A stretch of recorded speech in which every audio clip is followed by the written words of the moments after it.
The Power of Not Reacting: How to Control Your Emotions. Written by Justice O. Malcolm. Published by Audiobooks Office. Introduction. Think about how much easier life would be if you could keep your cool under pressure. Envision yourself in high-pressure scenarios where you are able to keep your cool and respond rationally rather than acting on impulse. You are about to read The Power of Not Reacting: How to Control Your Emotions, a book that will teach you how to become emotionally intelligent, how to direct your reactions, and how to keep your head on straight in any situation. When you're angry or frustrated, do you ever say or do something you come to deeply regret? Everyone has.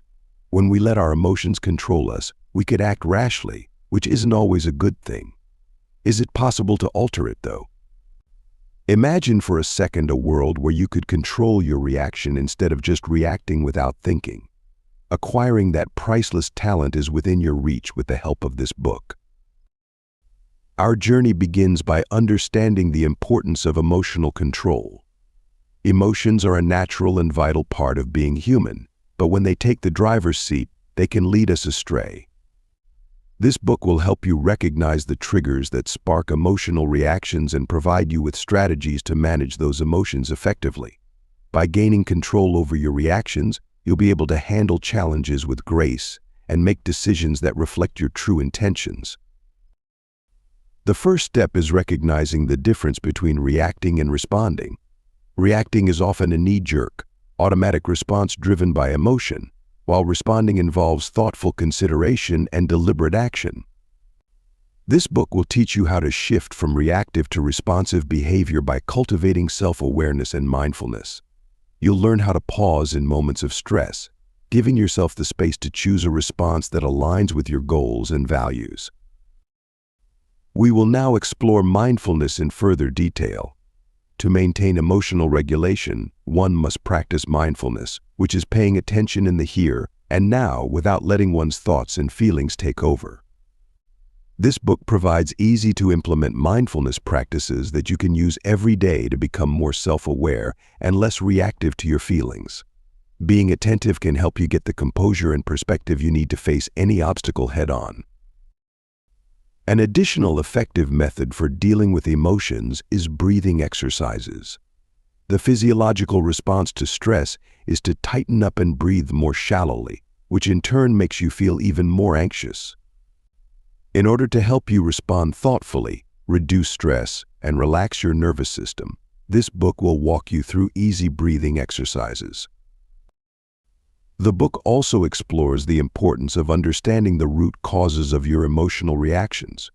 Often, our most intense reactions are tied to unresolved issues or past experiences.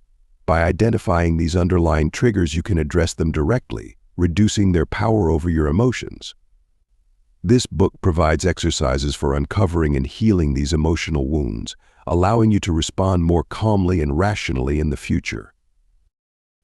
The Power of Not Reacting provides stories of genuine people who have mastered the art of emotional regulation. Listening to their experiences will open your eyes to the value of emotional mastery and encourage you to put these lessons into practice in your own life.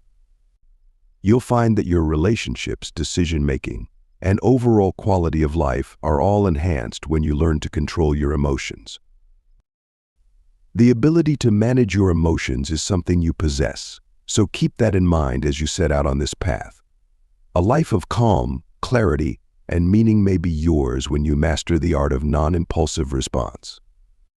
Welcome to The Power of Not Reacting: How to Control Your Emotions. Let's embark on this life-altering adventure side by side and discover the power that comes from being in control of our emotions. Imagine being in control of your emotions, not letting anger, frustration, or sadness dictate your responses.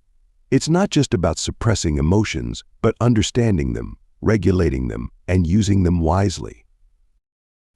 You've probably been in situations where you reacted impulsively only to regret it later.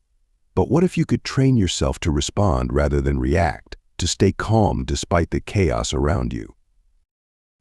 Here we will delve into a methodical approach to using non-reaction as a tool for emotional regulation, providing a fresh viewpoint on the subject. Are you prepared to go on this life-altering adventure? For more information about the ebook version of this audio, check the video description or visit audiobook2.0. We noticed that 69% of you who listen to our video are not yet subscribed to the channel.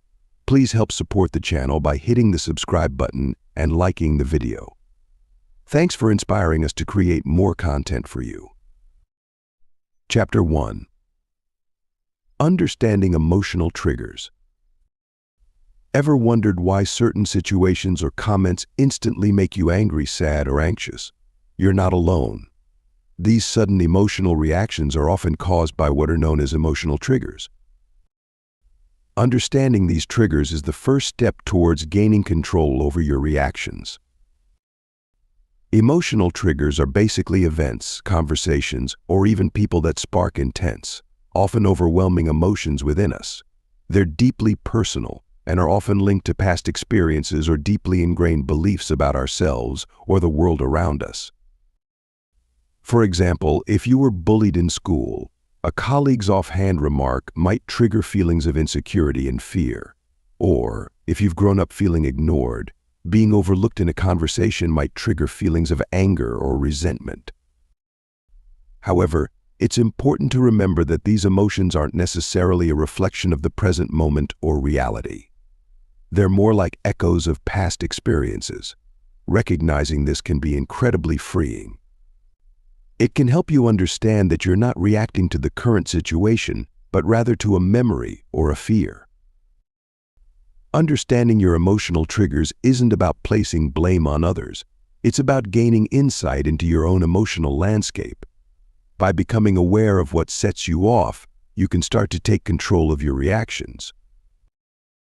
You can begin to choose how you respond to your triggers, rather than being at their mercy. In the face of emotional triggers, vitally, you must understand your default response, as it often happens automatically and can cloud your ability to react thoughtfully. This response, ingrained in your behavior over time, is your go-to reaction when confronted with stressors or confrontations. It's that split-second decision you make, often without thinking, as a result of feeling emotional. It's essential to recognize that these default responses aren't inherently good or bad. They're simply your conditioned reactions, and they can be changed. However, to make a change, you first need to identify what they are. Are you quick to anger? Do you retreat into silence? Perhaps you become overly pleasing, or maybe you instantly deflect and blame others. The first step is to pinpoint your automatic reactions. To identify your default response, you'll need to do a bit of introspection. Reflect on past situations where your emotions were high. What was your immediate reaction? Did you raise your voice, withdraw, or burst into tears? Remember, there's no right or wrong answer here. The goal is pure understanding. It's important not to judge yourself during this process. You're not a bad person for reacting the way you do.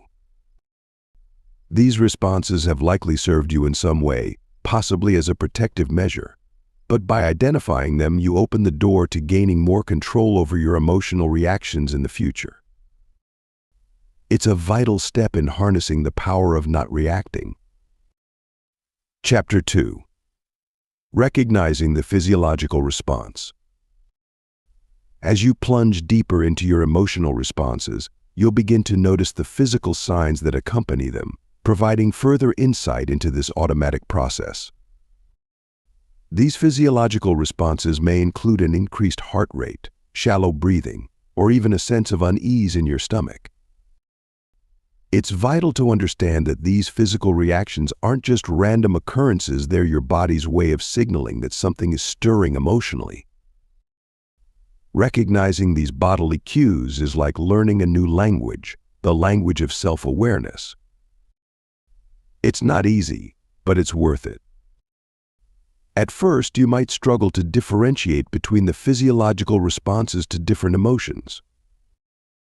Don't despair, it's a process. Encourage yourself to stay patient and curious, because understanding your body's responses will arm you with the knowledge you need to manage your reactions better. This recognition phase isn't about judgment, it's about observation. As you become more familiar with your body's reactions, you'll develop a heightened sense of awareness that can be both enlightening and empowering. You'll start realizing that an accelerated heartbeat mightn't be just about fear, it could be excitement too. Or that lump in your stomach mightn't be about apprehension, it could be anticipation. Chapter 3. Creating a pause button. Harnessing the power of a mental pause button can be your greatest ally in managing emotional reactions.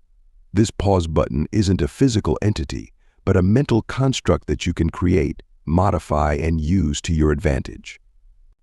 It's all about creating a momentary break in the chain of thoughts or emotions that might lead you to an instant, often unconsidered reaction.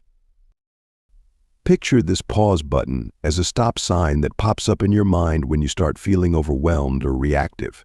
It's your brain's cue to stop, take a moment, and reassess the situation. This might seem like a simple concept, but it's often easier said than done. Don't be disheartened if you find it challenging to pause as your emotions flare. It's a skill that takes time and practice to master. When you first start using your pause button, you may only manage to catch yourself after you've reacted. That's okay. The important thing is you're becoming more aware of your emotional responses and starting to question them. Over time, you'll get better at hitting pause before you react. Breathing techniques can help calm your mind and body, especially when you're on the verge of an emotional reaction. It's not magic, but science. Your breath is intimately connected to your nervous system, and by manipulating it, you can shift your emotional state. Let's explore a popular technique called the 4-7-8 breathing method. This technique involves inhaling for 4 seconds, holding it for 7 seconds, and exhaling for 8 seconds. By doing this, you're taking more oxygen in and stimulating your parasympathetic nervous system, which promotes a state of calmness. When you're in an emotionally charged state, your body goes into a fight or flight mode. Your breathing becomes shallow and fast, clouding your judgment. By consciously changing your breathing pattern, you're effectively reversing these physical reactions, giving you the chance to think clearly and respond rather than react impulsively. The more you practice these breathing techniques, the more natural they'll become. Eventually, you'll find yourself using them instinctively whenever you're in a challenging situation. So next time you feel the heat of anger or the sting of hurt, pause, breathe, and regain control. It's a small step, but a crucial one in the journey towards emotional mastery. These breathing techniques offer another layer of control over your emotions, and that's the power of not reacting. Chapter 4. Mindfulness in everyday life. Incorporating mindfulness into your daily routine can profoundly transform the way you respond to life's ups and downs, making it a vital tool in your emotional control toolkit. It's not just about meditation or yoga, it's about being present in each moment and observing your thoughts and feelings without judgment. Consider, for example, when you're having a conversation. Are you genuinely listening, or are you waiting for your turn to speak? By paying full attention to what the other person is saying, you're practicing mindfulness. You're not reacting impulsively, but rather you're responding thoughtfully and constructively. This simple act can go a long way in improving your relationships and reducing stress. The same applies when you're eating. Rather than mindlessly munching away, try to savor each bite. Notice the texture, the taste, the aroma. By doing so, you're not only enhancing your dining experience but also promoting better digestion and preventing overeating. Mindfulness can also be practiced during routine activities like washing dishes, brushing your teeth, or even walking. Instead of letting your mind wander, focus on the sensation of the water on your hands, the bristles against your gums, or the ground under your feet. This can bring a sense of peace and calm, making you less reactive to external circumstances. Chapter 5. Developing self-awareness skills. Building upon the practice of mindfulness, developing self-awareness skills becomes an integral part of managing reactions and cultivating a more balanced life. It's about becoming the observer of your own thoughts, emotions, and behaviors. This self-observation isn't about judgment or criticism. It's rather a gentle and compassionate inquiry into one's own inner workings. When you practice self-awareness, you start to notice patterns. Maybe you react sharply when you're tired, or perhaps you're more anxious when you're hungry. These are windows into your behavior, opportunities to understand your triggers, and to cultivate a more balanced response. It's not about suppressing your reactions, but about learning to navigate them more effectively. Developing self-awareness also means acknowledging your strengths and weaknesses. It requires honesty and courage to face your limitations. Yet it's through this acknowledgement that you can begin to make changes to grow and to develop a more balanced and satisfying life. Developing self-awareness is a skill, and like any skill, it takes practice. It's a journey of self-discovery that can be challenging, but also incredibly rewarding. Sometimes, having an objective and empathetic listener, like a counselor or a coach, can provide valuable insights and guidance. Traversing the sea of emotions, labeling and accepting them becomes a crucial step in managing reactions. It's not just about identifying your emotions, but also acknowledging them, even the uncomfortable ones. This process allows you to understand your emotional patterns and their triggers, thereby gaining control over your reactions. The first thing to do is to recognize your emotions as they come. Are you feeling angry, sad, frustrated, or anxious? Don't shy away from these feelings. Instead, name them, say them out loud, or jot them down. This act of labeling creates a psychological distance between you and the emotion, enabling you to observe it rather than being consumed by it. Acceptance follows labeling. Acceptance, though, doesn't mean resignation or complacency. Rather, it's about acknowledging that these emotions are part of you and they've a purpose. They're signals telling you something about your environment, your situation, or your inner state. Recognizing that your emotions, even the negative ones, are there for a valid reason helps you to accept them.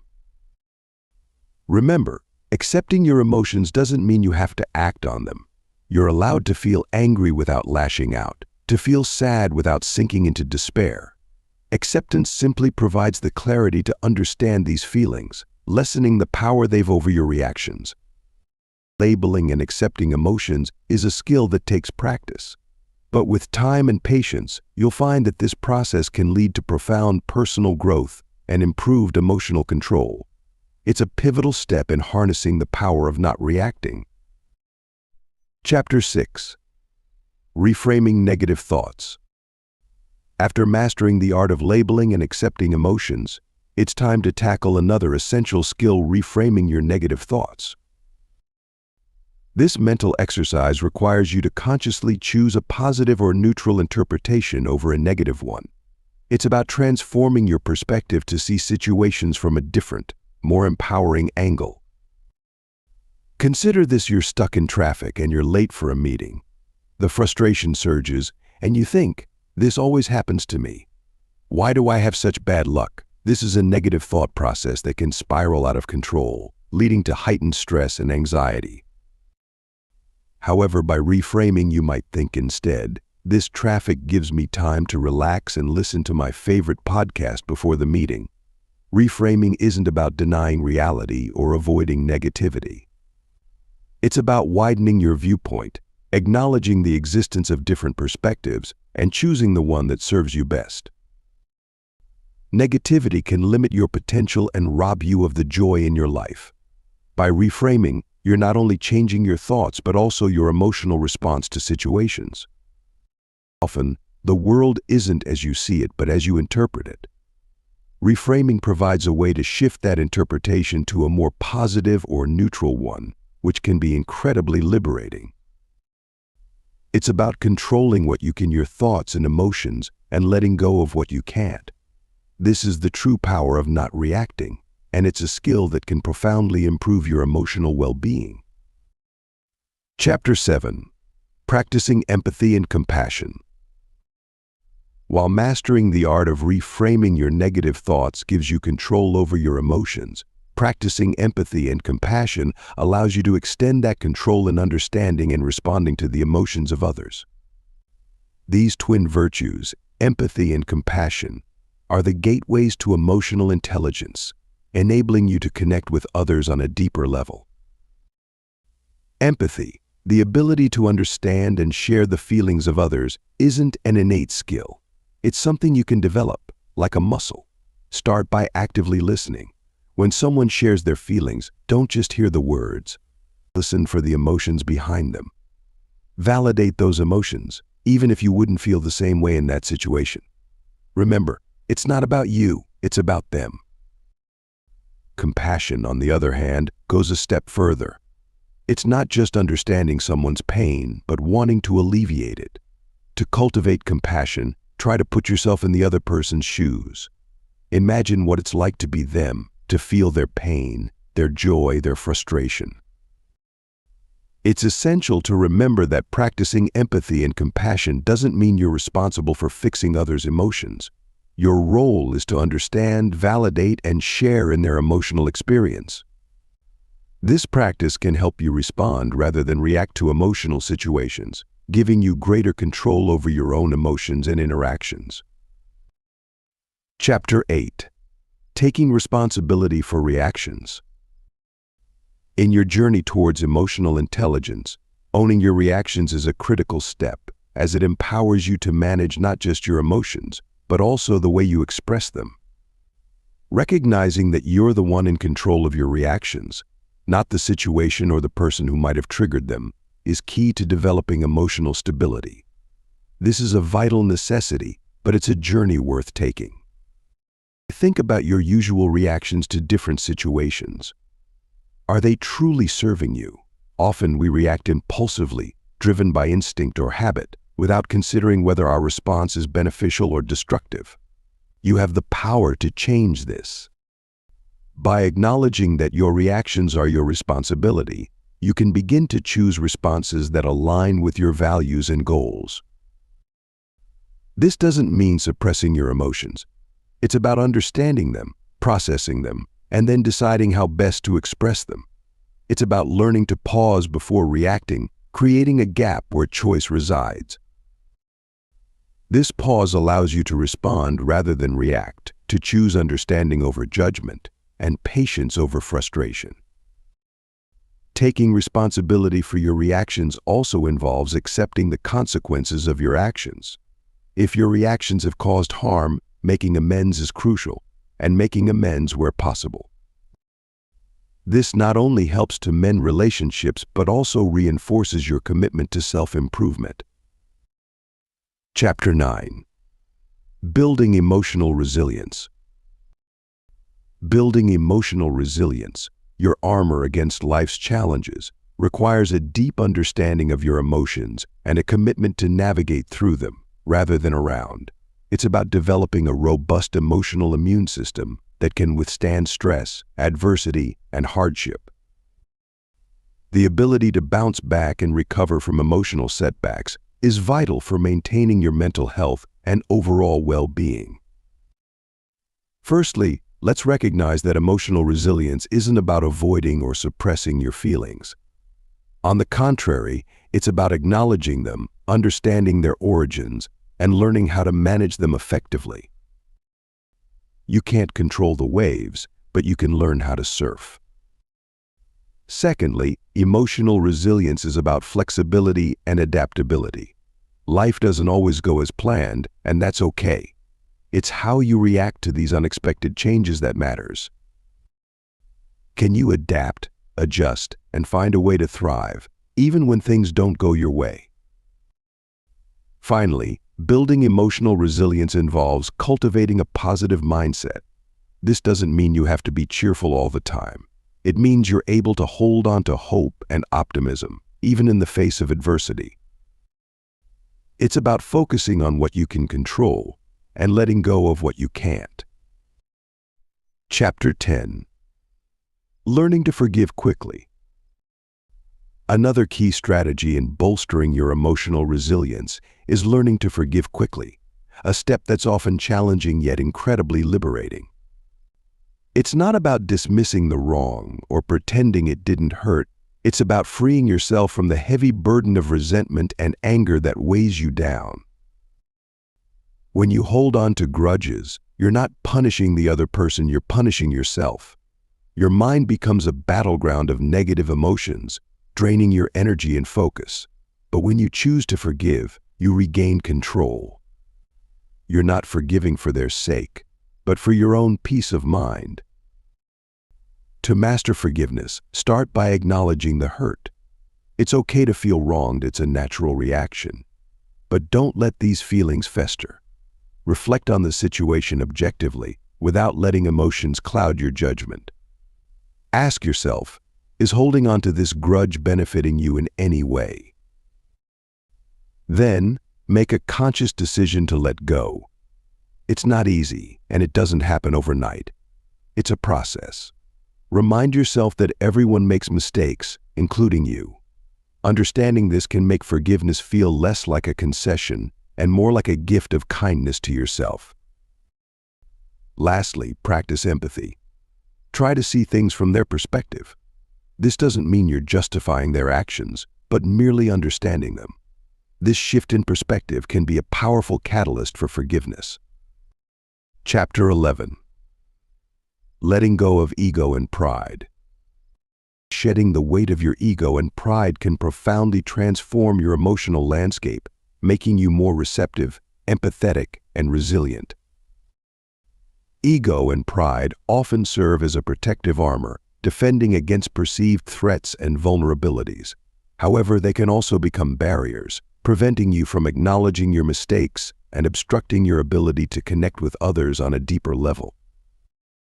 Letting go of ego and pride isn't about denying your self-worth or potential. It's about establishing a healthier, more balanced perspective of yourself in relation to others. It's about recognizing that you're not always right, that you're not infallible, and that it's okay to be vulnerable and wrong sometimes. You're human, after all. Begin by becoming more self-aware. Notice when your ego or pride is taking control of your reactions. Are you defending yourself unnecessarily? Are you refusing to accept feedback or criticism? Are you insisting on having the last word? These are clear indicators that your ego and pride are in the driver's seat. Next, cultivate humility. Humility isn't about being meek or submissive, but about recognizing your place in the grand scheme of things. You're important, but so is everyone else. Your opinions matter, but so do others. Finally, practice empathy.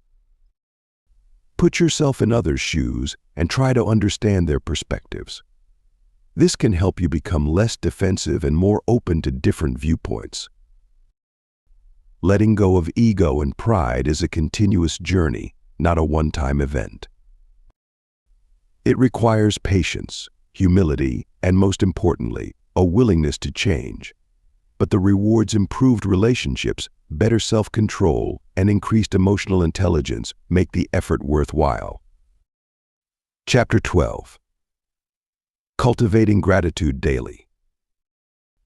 In your journey towards emotional tranquility, cultivating gratitude daily becomes an invaluable tool that can dramatically enhance your outlook on life. It's not just about saying thank you more often, it's about truly feeling thankful for the big and small things that make up your existence. This appreciation can create a buffer against negative emotions and reactions, helping you gain control over your emotional responses. Having gratitude doesn't mean ignoring the negative aspects of life. Instead, it's about finding a balance and acknowledging that even unpleasant experiences can hold valuable lessons. When you're faced with difficulties, try to find something you can be grateful for amidst the chaos. This shift in perspective can help you approach challenges with a more positive mindset, reducing the likelihood of knee-jerk emotional reactions.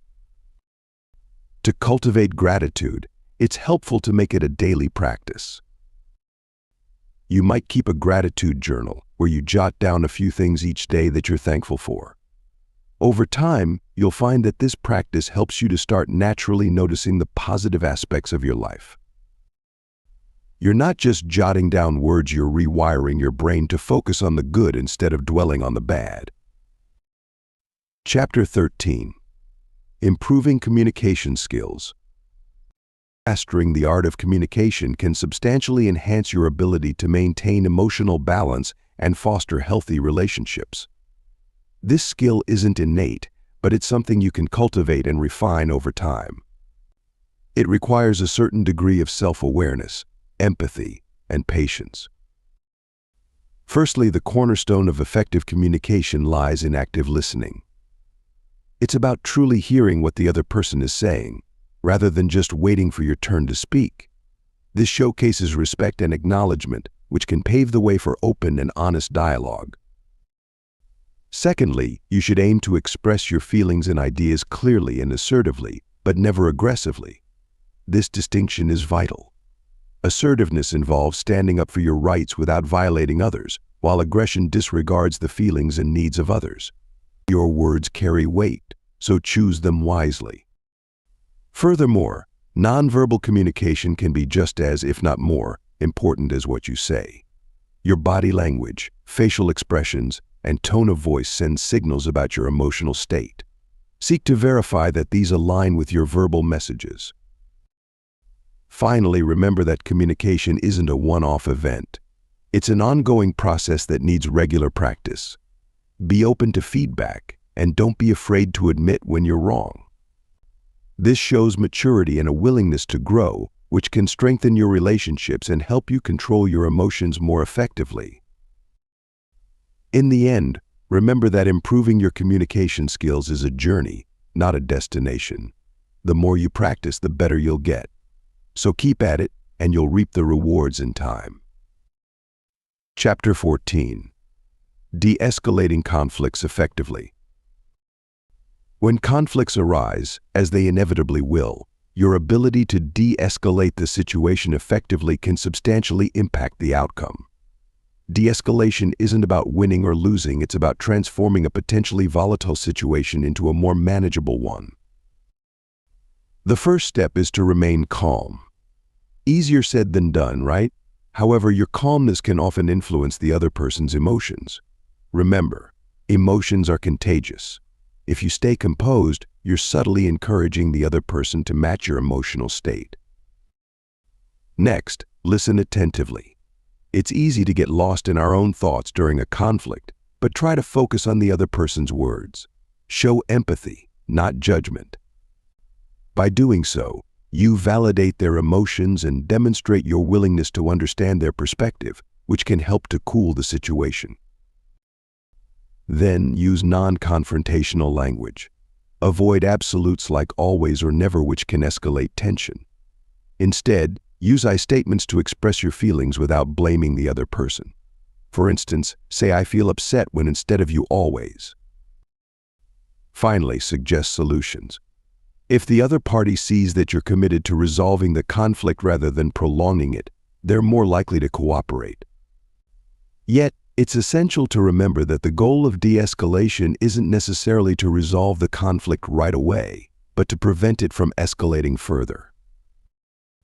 Mastering de-escalation techniques is a key part of harnessing the power of not reacting. Remember, it's not about suppressing your emotions, but effectively managing them to foster healthier interactions. Chapter 15. Setting healthy boundaries. Traversing through life's complexities, it's essential for you to set healthy boundaries that respect your emotional, physical, and mental well-being. Setting boundaries isn't about building walls or shutting others out. Instead, it's about creating a space where you feel safe, valued, and understood. Imagine boundaries as invisible lines that you draw around yourself. These lines define your personal space and dictate how you allow others to treat you. They outline your values, expectations, and limits. When effectively set, these boundaries can bolster your self-esteem, freedom, and individuality.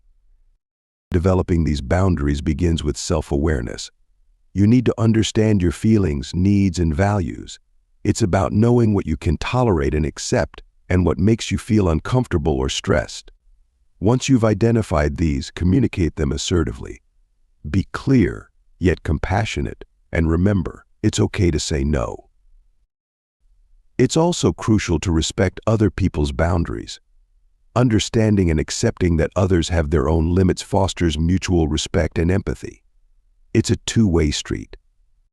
Setting boundaries can be hard, especially if you're not used to it. You might fear rejection or confrontation. But remember, setting boundaries is a sign of self-respect. It's about prioritizing your well-being over pleasing others. Chapter 16. Managing Stress and Anxiety.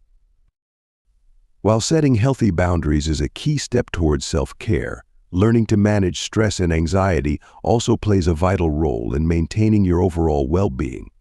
Stress and anxiety can be overwhelming, and if left unmanaged, they can lead to various physical and mental health issues. One effective way to manage stress and anxiety is through mindfulness. Mindfulness allows you to stay present in the moment, rather than dwelling on past regrets or future apprehensions. It's about recognizing your feelings without judgment and calmly acknowledging them instead of reacting impulsively. Healthy lifestyle choices can dramatically reduce stress and anxiety levels. Regular physical activity releases endorphins, the body's natural mood boosters. Proper nutrition fuels your body and mind, while adequate sleep provides the rest they need to function at their best. Mindset also plays an important role. It's often not the circumstances themselves that cause stress and anxiety, but your perception of them. By reframing negative thoughts into positive ones, you can dramatically reduce these feelings. Instead of viewing challenging situations as problems, see them as opportunities for growth. Lastly, don't hesitate to seek professional help if stress and anxiety become too overwhelming. Therapists and counselors are there to provide support and teach coping strategies. Remember, it's perfectly fine to ask for help, and it's a sign of strength, not weakness. Managing stress and anxiety is a journey, not a destination. It's about continuous learning and adapting. With these strategies, you're taking steps towards a healthier, happier you. Chapter 17. Developing Patience and Tolerance. Often, you'll find that developing patience and tolerance is as essential to your well-being as managing stress and anxiety. These qualities aren't about suppressing your emotions, but about understanding them and choosing not to let them control you. It's about acknowledging that you can't control everything around you, but you can control how you react to it. Developing patience requires understanding that things take time. You can't rush personal growth, healing, or change. It's not just waiting, but actively understanding and accepting the time it takes for things to happen. That's where tolerance comes in. It's about accepting that not everything will go your way, and that's okay. It's about embracing the discomfort of the unknown and not letting it provoke you into impulsive reactions. How do you develop these qualities? Start by acknowledging your feelings. When you're feeling impatient or intolerant, don't ignore it or push it away. Instead, recognize it, label it, and analyze it. What's causing these feelings? Why are you reacting this way? This awareness is the first step towards developing patience and tolerance. Next, practice mindfulness. When you're fully present in the moment, not dwelling on the past or worrying about the future, you'll find it easier to be patient and tolerant. Mindfulness helps you recognize that your feelings are temporary and that reacting impulsively won't help in the long run. Chapter 18. Practicing self-compassion regularly. In harnessing the power of not reacting, it's critical to practice self-compassion regularly. You need to understand that self-compassion isn't just about being kind to yourself, it's a vital element for emotional resilience and mental well-being. Embracing self-compassion is like opening a door to a healthier mental state, and practicing it regularly can fundamentally change how you perceive and deal with life's challenges. It's an act of understanding your emotions, acknowledging your pain and responding to it with kindness and care. It's about loving yourself, flaws and all. As you deepen your understanding of self-compassion, you'll find it's more than just being kind to yourself. It's about recognizing that suffering and personal inadequacy are part of the shared human experience. You're not alone in your struggles, and it's okay to be imperfect. When you're struggling, instead of criticizing yourself, try to offer the same comfort and understanding you'd give a close friend. That's practicing self-compassion. It's not about ignoring your feelings or suppressing your pain. It's about allowing yourself to feel these emotions and providing a safe space for them. By practicing self-compassion on a regular basis, you're not just being kind to yourself, you're fundamentally shaping a resilience that can help weather life's toughest storms. This isn't just an abstract concept, it's a powerful tool that you can use to better manage your emotions and reactions. When you're compassionate toward yourself, you're acknowledging that it's okay to be imperfect. You're allowing yourself to make mistakes without fear of harsh judgment. This can notably reduce stress levels and boost your overall well-being. Self-compassion also fosters a deeper emotional understanding. It aids in recognizing your emotions without letting them control you. You become more emotionally intelligent, able to discern what you're feeling without immediately reacting. Moreover, it helps in building a healthy relationship with yourself. It's important to remember that the relationship you have with yourself sets the tone for all other relationships in your life. In essence, practicing self-compassion not only helps you maintain a balanced emotional state, but also enhances your ability to handle life's ups and downs. It's a powerful tool that, when used regularly, can provide substantial benefits in your journey toward emotional mastery. To cultivate a regular practice of self-compassion, you'll need to consciously integrate mindful habits into your daily life that nurture kindness towards yourself. Start by setting aside a few minutes each day to reflect on your thoughts and feelings. Recognize your imperfections and mistakes as inherent aspects of being human. It's okay to stumble. What's important is your resilience to get back up. Next, practice self-kindness. Speak to yourself as you'd to a dear friend. Replace harsh self-criticism with understanding and encouragement. Remember, it's all right to feel pain or discomfort. These emotions are part of life, and they don't define your worth or capabilities. Lastly, maintain a balanced perspective. Don't blow things out of proportion or belittle your own feelings. Acknowledge your emotions without judgment and let them pass naturally. Cultivating self-compassion isn't about ignoring your struggles, but rather about providing yourself the understanding and patience you need to navigate them. Practicing self-compassion regularly is like honing a skill. It takes time and persistence, but the rewards are immense. So be patient with yourself. Over time, you'll notice a significant shift in your emotional resilience and overall well-being. Chapter 19. Overcoming past emotional trauma.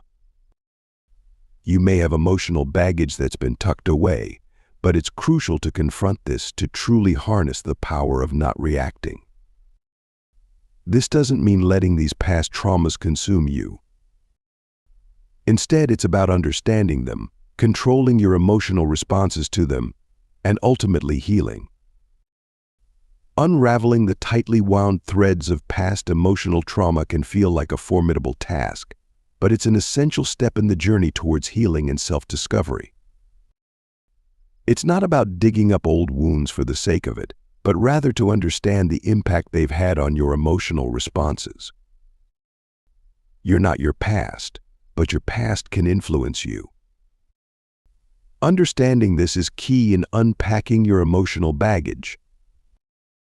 Start by acknowledging that your emotions are valid, and it's okay to feel the way you do. Your feelings are real, and they matter. Then, identify the sources of your emotions. Whether it's a past relationship, family issues, or a traumatic event, pinning down the root cause is an important part of the process. Harnessing the power of emotional control, it's possible to overcome the shadows of past trauma, turning them into stepping stones towards a stronger, healthier you. This isn't an overnight process. It requires patience, self-awareness, and a firm commitment to healing. Your first step is to acknowledge your past traumas. Don't push them away or bury them deep down. Face them head-on, understand the pain they've caused, and accept that they've shaped you. Next, work on reframing your thoughts. It's easy to let past hurts define you, but remember, you're not a product of your suffering. You're much more than that. Start by recognizing this fact, and slowly, you'll begin to see yourself in a new light. Finally, practice emotional regulation. This means not reacting instantly to emotional triggers. Instead, take a step back, breathe, and analyze your feelings before responding. This pause allows you to choose how to react instead of being controlled by your emotions. Healing through emotional control is a journey, not a destination. It's about growing, changing, and becoming the best version of yourself. Remember, you're not alone in this process. You've got the power to control your emotions and heal from your past. Chapter 20. Embracing imperfections and mistakes. You're not alone in your struggle to accept personal flaws and overcome the fear of failure.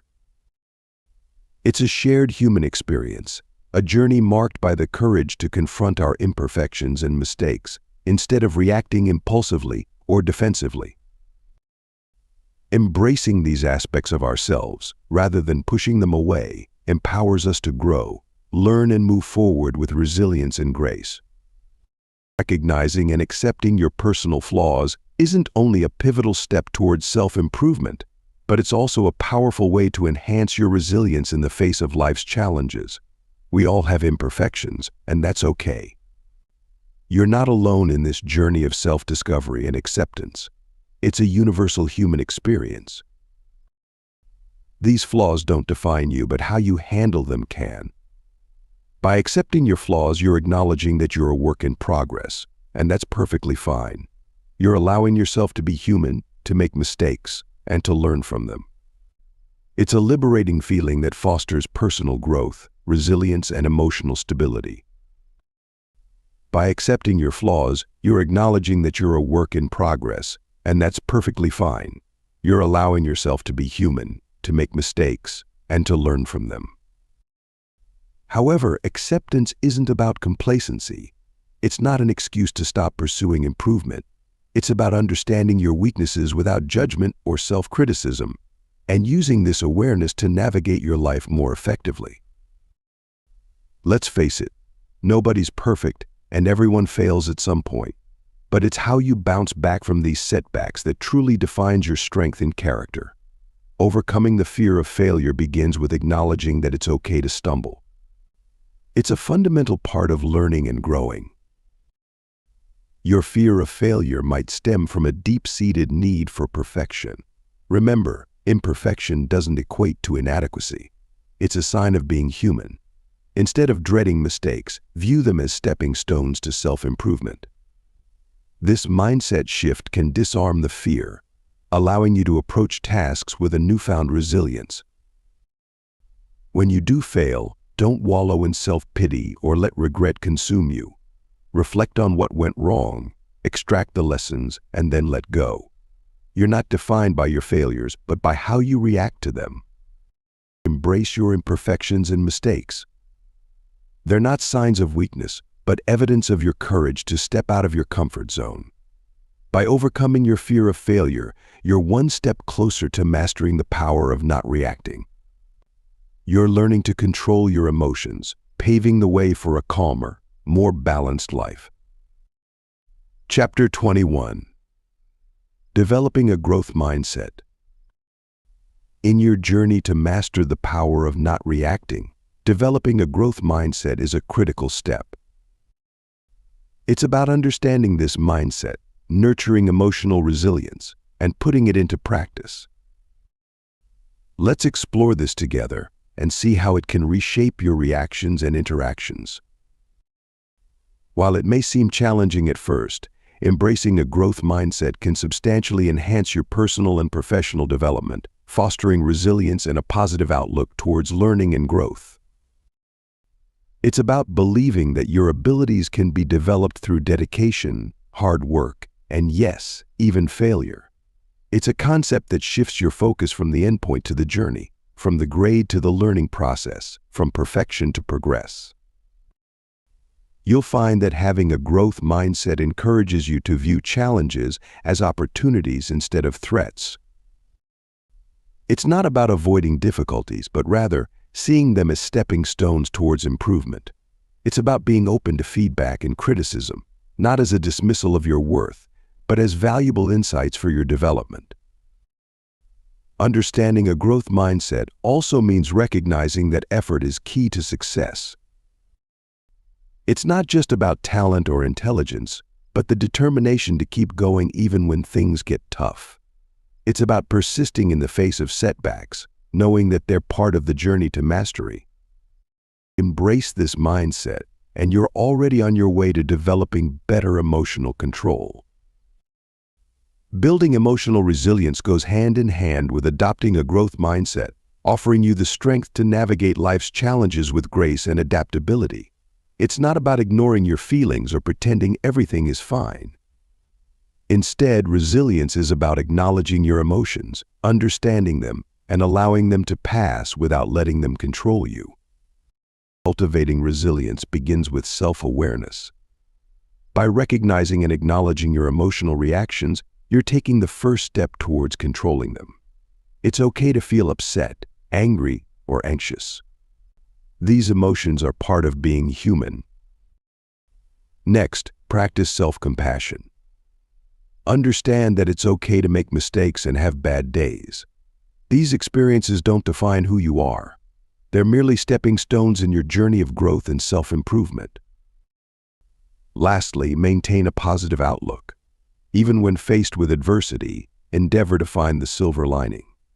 Remember, challenges are opportunities for growth. They help you become stronger, wiser, and more resilient. To truly harness the power of a growth mindset, you need to apply it in your daily life, embracing challenges as opportunities for self-improvement and learning. Start by recognizing that setbacks aren't failures, but lessons. Every time you stumble, you're given a chance to grow, to better understand yourself and the world around you. Cultivate curiosity. Be open to new experiences and welcome different perspectives. When you approach situations with an inquisitive mind, it's easier to see possibilities rather than obstacles. Remember, your intelligence and abilities aren't fixed. They're capable of growth. You're not stuck where you are.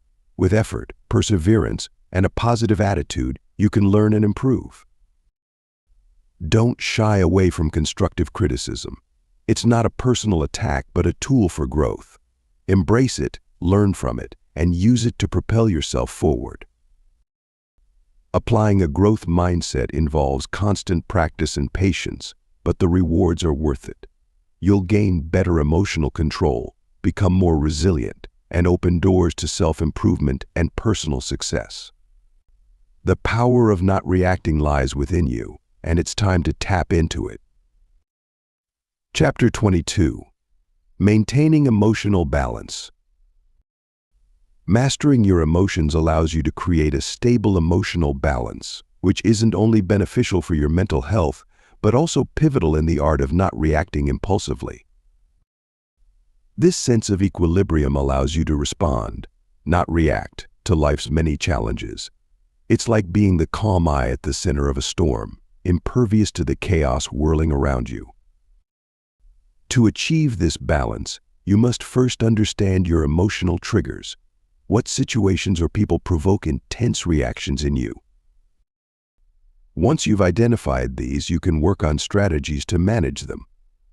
This might involve distancing yourself from certain environments, or it could require more in-depth psychological work.